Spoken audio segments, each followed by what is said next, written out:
L'arrivée récente de Joseph Kabila à Goma a suscité de nombreuses réactions et des questions concernant la situation sécuritaire étendue dans l'est de la RDC.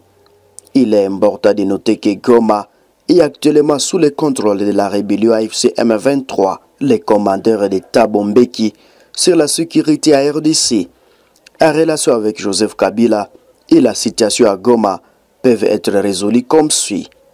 Dialogue et solutions congolaises. Mbeki a souvent insisté sur la nécessité de dialogue inclusif et des solutions congolaises aux problèmes du pays.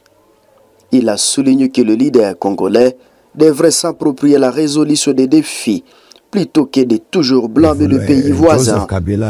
Il a également évoqué l'importance de revenir aux bases du dialogue, comme le dialogue intercongolais de 2002, qui avait réuni toutes les factions belligérantes. Capacité de leadership, Mbeki a exprimé ses préoccupations quant à la capacité du dirigeant congolais, y compris sous Joseph Kabila, à véritablement comprendre et résoudre le défi complexe du Congo, en particulier la question de l'unification du pays. Il a suggéré que la feuille de route pour la paix, ici d'accords précédents, n'avait pas été pleinement mise en œuvre par les élites congolaises. Indépendance et souveraineté. Mbeki a encouragé la RDC à ne pas se voir comme un pleurnichard, cribabi, et à ne pas s'appuyer uniquement sur l'aide extérieure, mais à développer sa propre force pour assurer sa paix et sa sécurité. Il a mis en garde contre les dépendances excessives vis-à-vis des forces étrangères, notant que les troupes de la communauté d'Afrique de l'Est, EAC, avaient été jugées trompeuses par certains responsables congolais qui leur reprochaient de soutenir les Rwandais. Problème des groupes armés. Il a reconnu que la RDC fait face à un grave problème de groupes armés et que la présence du gouvernement de Kinshasa n'est pas toujours forte partout dans le pays. À ce qui concerne l'arrivée de Joseph Kabila à Goma, l'arrivée de Joseph Kabila dans une ville contrôlée par le M23 a soulevé des questions et des spéculations sur des intentions politiques et ce rôle potentiel dans les conflits. Le M23 confirme son arrivée et lui a souhaité un agréable séjour dans les zones libérées. Cette visite intervient dans un contexte politique accru. Le gouvernement actuel de Félix Tshisekedi a accusé Kabila d'être derrière la rébellion du M23 AFC. Des mandats de saisie des biens de Kabila ont même été émis par le ministère de la Justice. Certains analystes estiment que ce retour pourrait ouvrir à un nouveau chapitre dans la crise politique et sécuritaire, les voyant comme une contre-offensive politique. Malgré les accusations, Joseph Kabila a appelé la classe politique congolaise à transcender les divergences pour trouver des solutions aux problèmes congolais. En somme, les commandeurs de Mbeki sur la RDC mettent l'accent sur la nécessité de leadership fort, des dialogues inclusifs et des solutions internes pour parvenir à la paix et à la stabilité, des principes qui peuvent éclairer la situation actuelle avec l'arrivée de Kabila à Goma.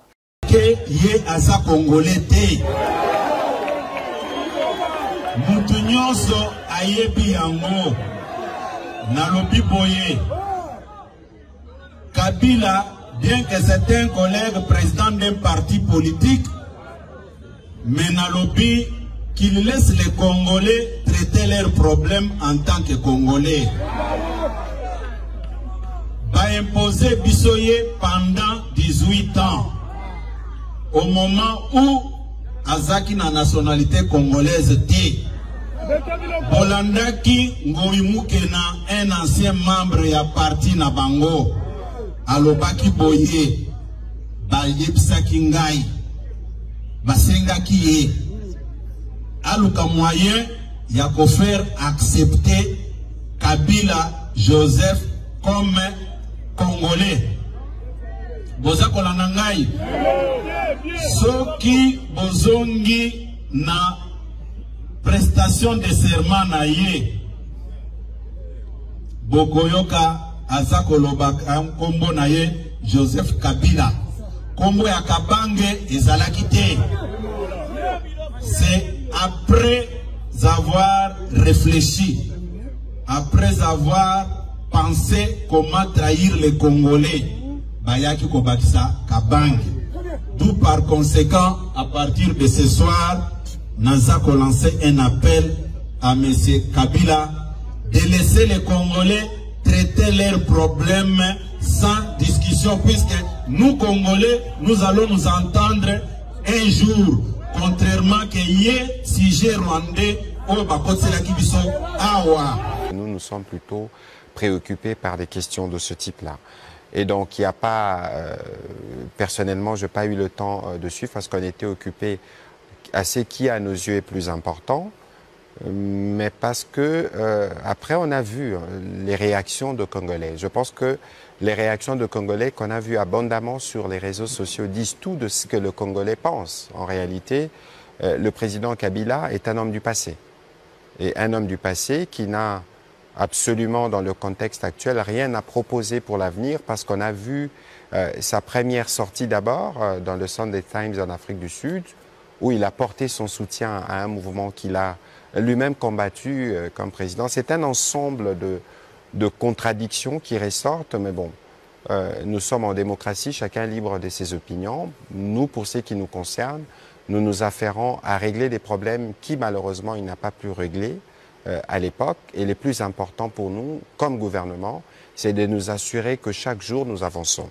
Et hier, nous avons adopté un collectif budgétaire qui, malgré l'occupation de principales villes de l'Est, la RDC, n'a pas véritablement impacté sur les budgets parce que nous avons réussi à améliorer. Et dans ces budgets-là, qui sera présenté dans les mois prochains à l'Assemblée nationale, on s'est assuré, par exemple, qu'on a amélioré la solde de nos militaires et nos policiers, qu'on a accordé beaucoup de crédits pour tout ce qui concerne le programme de 145 territoires, parce que pour nous, les plus importants, c'est de répondre aux préoccupations et aux problèmes de Congolais à la base.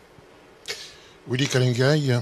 Monsieur le ministre, c'est vrai que vous avez une réponse à la question qui a été posée, mais je voudrais poser une question un peu plus globalisante.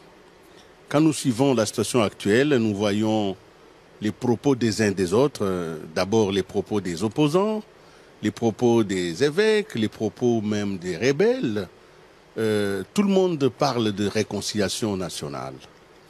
Je voudrais savoir si au sein du gouvernement ou dans l'entendement du gouvernement, il existerait une limite au-delà de laquelle certains comportements seraient inéligibles à la réconciliation. C'est-à-dire, est-ce qu'il y a aujourd'hui des gens qui réclament la réconciliation mais qui ne pourront pas l'obtenir parce qu'ils auraient franchi une limite? Non, il ne nous appartient pas comme gouvernement d'établir cette limite. Parce que vous rebondissez sur la question du président honoraire, il faut regarder ses gesticulations. Aujourd'hui, on ne pourra peut-être pas faire plus de commentaires parce que l'affaire fait l'objet maintenant d'une enquête au niveau de l'auditorat général. Mais lorsque on veut parler des réconciliations, il faut se regarder dans ce que nous disons, il faut se regarder dans notre attitude. Et lorsqu'on a eu le privilège de diriger ce pays pendant 18 ans, on a peut-être une plus grande responsabilité que d'autres dans les contextes qui est le nôtre. Mais bon, fort malheureusement, il y a eu une convergence d'éléments au niveau notamment de l'auditorat militaire qui font qu'aujourd'hui, les agissements du président honoraire font de lui de fait l'une des autorités morales de ceux qui font la guerre, le groupe supplétif.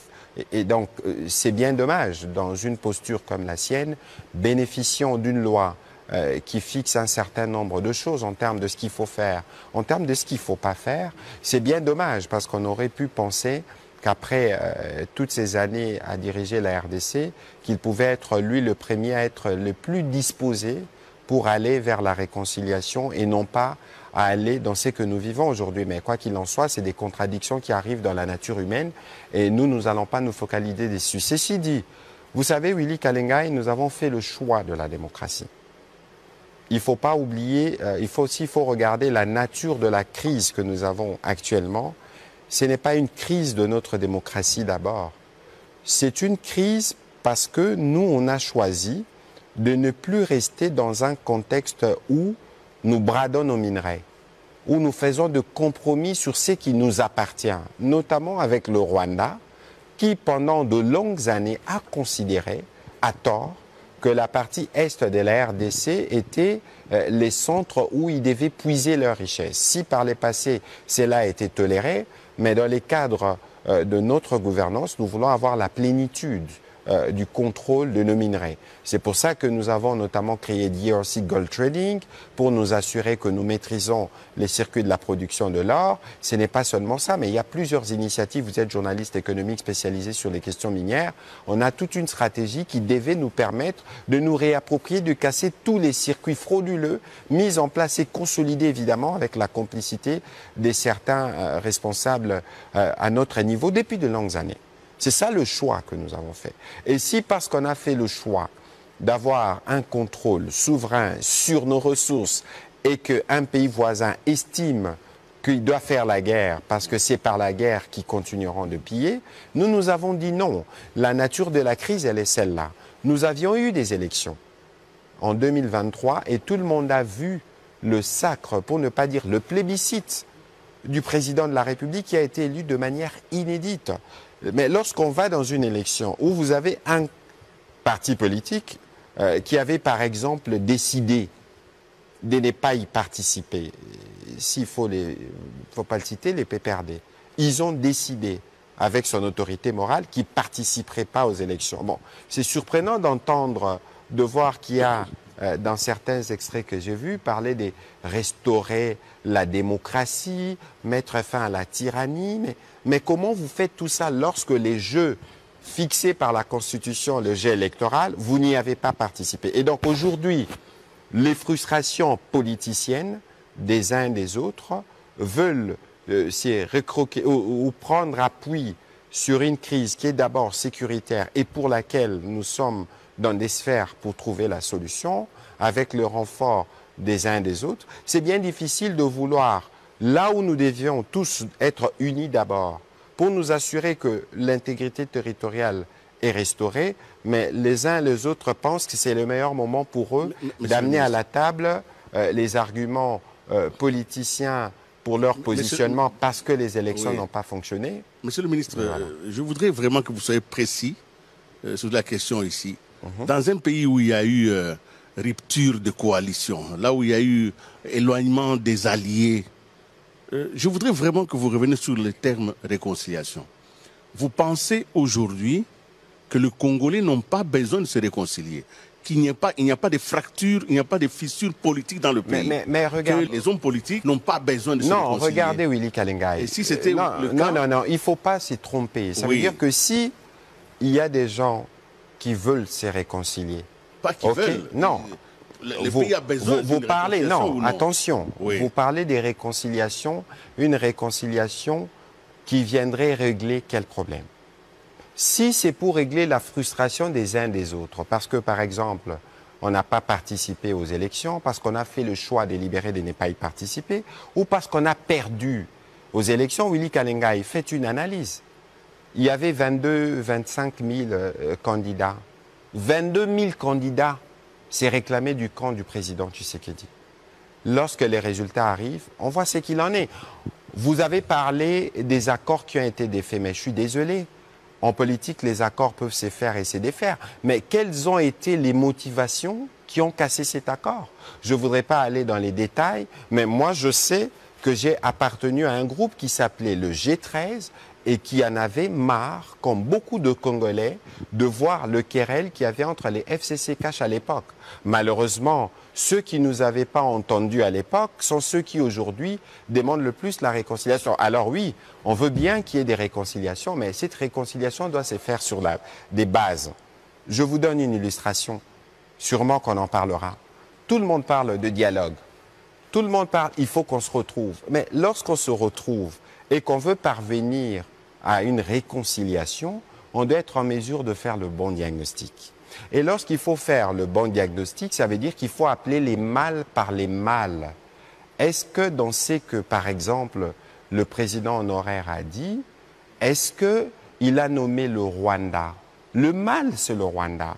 C'est documenté par tous les rapports du Conseil de sécurité. Si on ne veut pas se fier à nos propres rapports, c'est documenté par tous les rapports de pays occidentaux qui ont pris des sanctions. Alors, comment ça se fait que vous ne soyez pas en mesure, vous, de lire ces rapports et de les partager, ne fût-ce qu'une opinion, en disant que l'un des problèmes, alors, lorsqu'on doit nous voir, c'est l'attitude inutilement belliqueuse d'un pays voisin. Alors, ceci démontre qu'il y a une complicité parce qu'on veut parfois, on veut contraindre à cette forme de réconciliation dont vous parlez, par la force ou en s'alliant à nos ennemis. Nous sommes en crise. Il y a une grande partie de notre territoire qui est occupée. Bien sûr. Mais il faut quelque part que nous puissions récupérer, n'est-ce pas, ce pan du pays